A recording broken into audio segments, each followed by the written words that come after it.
got so much motherfucking design on right now. Break it down, bring it back, make it clap. I got 3 old thoughts, new block, where that thing. Bitches on my line, and you know. Assalamualaikum warahmatullahi wabarakatuh. Waalaikumsalam warahmatullahi wabarakatuh. Pada pertemuan hari ini kita akan membahas tentang debat yang ada di Indonesia. Salah satunya adalah tentang pendidikan. Sebelum memulai, izinkan saya untuk memperkenalkan anggota kelompok saya terlebih dahulu. Di sebelah kanan saya ada tim pro, yaitu ada Farul Rozi dan juga Akmal. Dan di sebelah kiri saya ada tim kontra, yaitu ada Rina Rastiana dan juga Nadia. Dan di sini juga ada saya sendiri, Dinda Nuria, akan memandu tentang diskusi perdebatan pada hari ini. Tema pada debat hari ini, kita akan membahas tentang teknologi dapat meningkatkan kualitas pembelajaran di era digital. Era digital telah membawa perubahan besar dalam berbagai aspek, salah satunya adalah pendidikan. Teknologi menawarkan berbagai peluang untuk meningkatkan kualitas pembelajaran.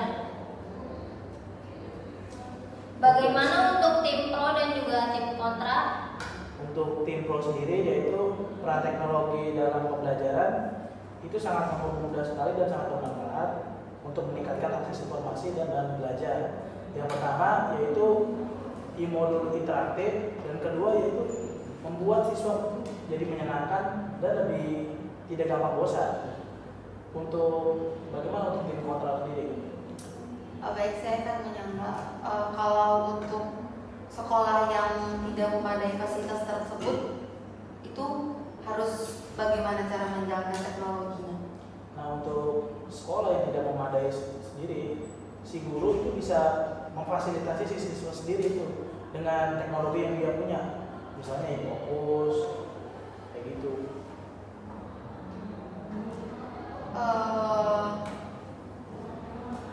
Kalau si anak tersebut menjadi tergantungan ke gadget daripada buku, itu kan lebih bahaya juga.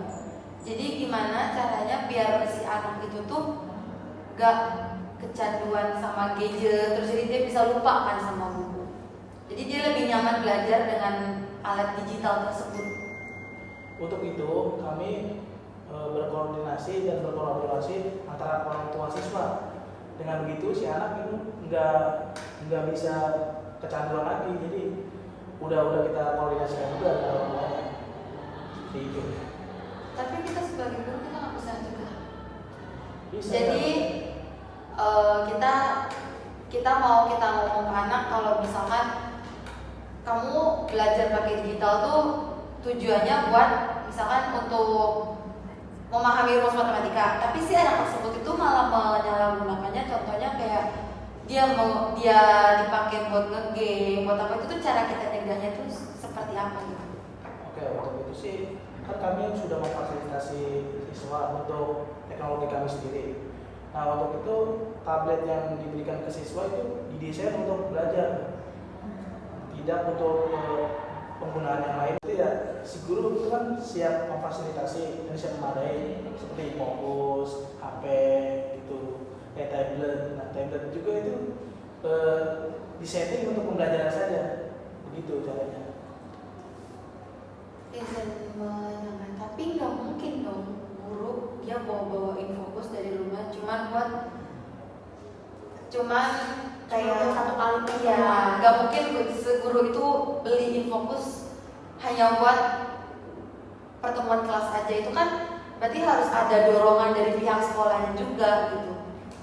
Ya, izin instruksi ya, menurut saya kan berawal dari gurunya dulu. Kita inisiatif bawa fokus dari rumah. Nah, di fokus itu kita taruh dulu di sekolahan, nggak usah dibawa pulang gitu, ditaruh di sekolahan. Nah, di sekolah nanti kan dari pihak kepala sekolah juga berarti punya kesadaran sendiri ya, kesadaran sendiri bahwa oh ini punya siapa yang fokus, misalkan punya si Anu Bu, nah, si A punya si A, oh yaudah dibayarin aja gimana, misalkan untuk fasilitas sekolah gitu.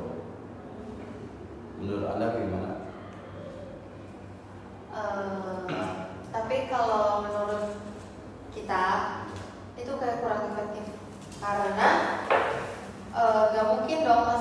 dari guru yang mendorong inisiatif, harus ada dorongan dari sekolahnya gitu.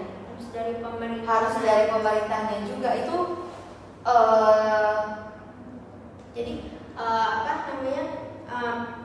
bagaimana peran pemerintah itu bisa memastikan bahwa seluruh siswa itu memiliki aksesnya, seluruh sekolah di pelosok bisa memiliki teknologi yang sama. Kan contohnya kalau misalkan di SD swasta ya, SD swasta itu pasti dia udah terjamin mau fasilitas ada, kayak contohnya kayak AC ada, Infokus ada, alat-alat olahraga pun ada. Itu kan namanya udah memadai dan bisa mengikuti peran teknologi ini. Nah, bagaimana sih kalau misalkan di sekolah itu tuh benar-benar kayak cuma terbatas, Infokusnya juga jarang, terus akses untuk internetnya itu juga susah.